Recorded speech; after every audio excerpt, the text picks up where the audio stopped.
kubanga egenda kuvundako anti tokkirizibwa kukalirira ngege etteeka balieta abazungu balieta ku 1997 likola kati kwayatire bulijjo lyalirinda ki anti babazungu baita bano abasajja batuula butuuzi ne babala bano bonna nimulabanga besindika muleke okuleeta abantu akunkuba bukubi kati kiseera kyakulonda bweronda omusiruwo londa akuwadde sente naye bw'oba ino omukazi atamanyi kufumba tokuba wa muliraano kuba yasiika bulungi ekintu kitaliiko sente banzi bekibanja bakola kyekiseera ekituufu okulonda omukulembezeewo noti okusaalimbira ewange yes you've got a chance you are going to elect people abanaabayamba naye sikulowoleza muffe looyo amaze omubba bba yenna amubbye mwana wange baloya ewange toleetayo bisirani kusiika bisirani saagala baavu siri yesu no nze sirina bwakabaka bwa mirundi bwenoonya nti bajja kumbuzaako emirembe bamubbye bafere bababba enkya neggulu nalyoka akkubira essimu ate kyebabbye kikuba nnyo essimu lwaki tikiri disparity abakibbye bakigantirira booyo kakati mwe abali ku mizindaalo kuno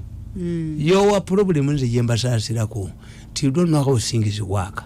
kati ekkanisa tewali badde omukulembeze wa kkanisa ayogera ku kkanisa eyo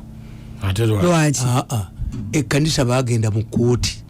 baloya bennamirembe ne bagaa nti ekkanisa si yaffe era ne bagaa nti tumaze nebbanga nga tuweerezawo omwawule kati anidda kati boogera ki kati baagala Museveni agisasule era kyebaagala oli omusajja bagimuguza kati sente baziridde kati muli kukyakuba kkanisa nedda si kyakuba kkanisa that's not the issue ekkanisa ekubwa abatu mu Isiraeli abayisiraeli nga balwana mu Lebanon yali yansi y'Abakristians badyanga katuusa ne basiteeka ku makereziya ne bazikuba kereziya ekubwa naye bannaye ekyo newali badde kyoba weebuuza how did this land okuli ekkanisa land into a private man agitunde that's the question abana banga omuzikiti gwa muntu ekkanisa eba ya church tayita kati weekolere church yo mpozi gagogisabiramu oba kyabalasa agiina ndozenalabbi mulondo babagenzi naye ekikulu kintu kya populasi wa kanange eddungu emukono gwange eddungu yampeereza ne bayibuli yaloota ddungu yaloota emirundi 3 ng'omuntu amugaa nti wa mirundi bayibuli ali London yagiweereza 3 times different times tiwa mirundi bayibuli osomeko kakati yesi fekye tubagamba nti abazungu kyebava tebalimbibwa bali informed naye toyinza mwe ebibuuzo bye babuuza mumulinga abagamba nti omusajja gwe bagenza okuwanika kalabba kakati ate omuwanisa amusizza kiso simugwa but was suppose you are talking about the methodology, you are talking about how the church was destroyed. You are not we are not tackling the real issue. How did the church come under somebody's land? Era bannanyini ne batagirwanira nti kasipesi kana ak'echurch kasigalewo. How come nti omulundi ogwasooka nga tennakubwa nakubwa nga basiiringawo aggressiveness eya kibisopo nga teyaliiwo kale tugambe yali tannalondebwa. The only priest, Anglican priest I saw there was Lwalira. Bamugana n'okutuukayo Lwelda neyewombeka bwati nga loko defense awube mboko kamala ono muwala yes ono muwala la na byonna kalemenga yewuba omwala yali byonna kaleme empyezi mwa ezimunguyire zamangu. By the time Nakalema was seated, this younger girl yagenda aladisi yatuukawo humiliated ne bamusindika kituufu ku footage ne bagiraga kuwozaawe ani yabadde bweru eyakomye wala bebino nti bipya bona baaliwo era omulo yaliwo ng'omwawule bamutulaga mu footage yabukedde ngadduka nti n'omwawule abadde yeeyita omwawule adduse bwalabye bakoti by refs nadduka ate ebintu bye baali babisudde ebweru yali badde akyafulawo ki nga bano neddo basajja mu ab'ennamirembe mumuleko ku luno musajja mukuule Museveni bannaddiini naye nga mumukuula mu nkuula entuufu nelaba abakazi abakabanula bajjako okabira oti omwana nga kitawe eyamuse basonda bwe bakola nti negindi nabana abeka subi bwe bakola amasiro negakwata omuliro Museveni ugendayo Katumba amalo yakwata ne pisto okugira fungwa balabala nga baganye nti Museveni tajja gendayo abasajja baali bazikiza omuliro Segona najja nabaga nti ekintu kikwata omuliro abantu baali batandise okulwanyisa omuliro ne babagaana naye president yogere wafa abana 10 ekyo mukijjukira when the president went to visit Masiro 10 people were killed by an unknown gunman naye abasajja bamutaswala eyali Katikkiro wa Lusimbi yenkeera yagenda wa Museveni kujjayo milioni 3 mbuzaamu muli sikuziika baana tebagenda ngayo ewaabwe gye babazaala tebalinnyangayo bamutaswala no bwe baavaawo bagenda wa president abawa biliyoni 3 za kuzimba Masiro ate geyayokeza ne bavayo n'amakanzu gaabwe kakati awe bwe munaaba temubye basajja bano kubasomesa nti Sebagala naga nti yasoma ne bakuba abaana 10 nga bagenze okunona ebigezo ne mabikke n'akeera ku makya n'amemengwa nti kati saasoma ngenze Bulaaya. What type of people are you? The moment you fail to know how things work bajja babba nnyo. Me am controversial why I know how things work.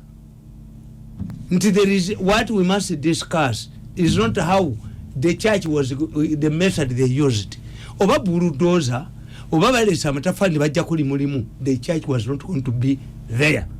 Kuba nanyini chapa yajityo bano bajiwayo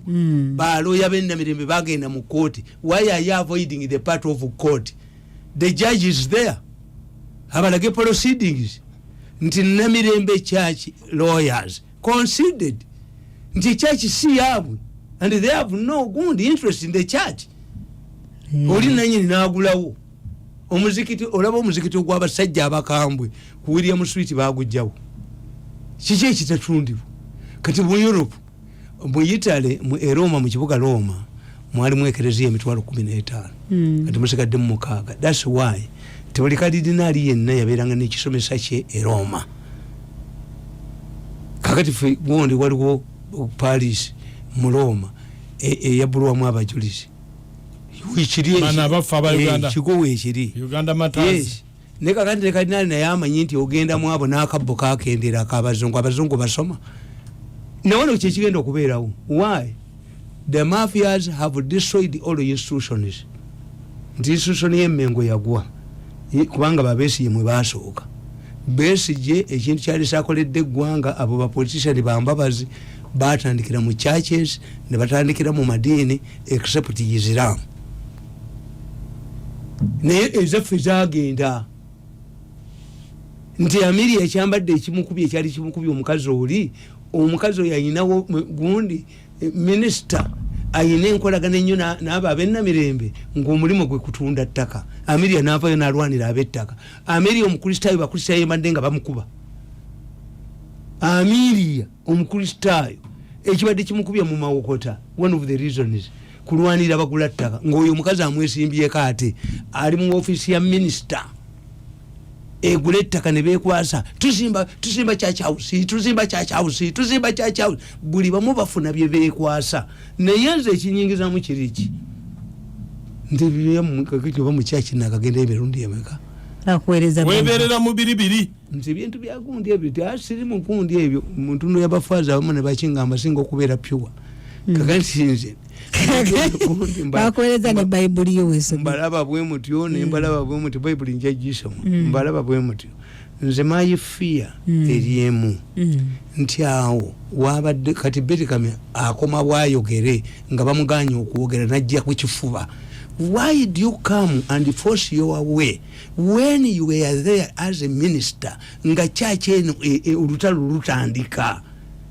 bakube kubanoonya bululu kati the only person eyaliwo oyo mukazi wa people power n'okomyawo footage enkadde yaliwo Luwalira yajja n'ayimira at distance ngati abaki that girl owa Kampala yajja owa local defense who deployed the local defense before you arrest these BPC kubanga bali bananyini buyinza beekukuma kati waliwo omunene ayagala okukola waawe ekintu yeekukumi things will cool down. One ono Archbishop agamba I condemn ngaki mmenya yaayo kubanga kyalina okwogera tabuuza nti we need information from our lawyers on how they decided that the church does not belong to us.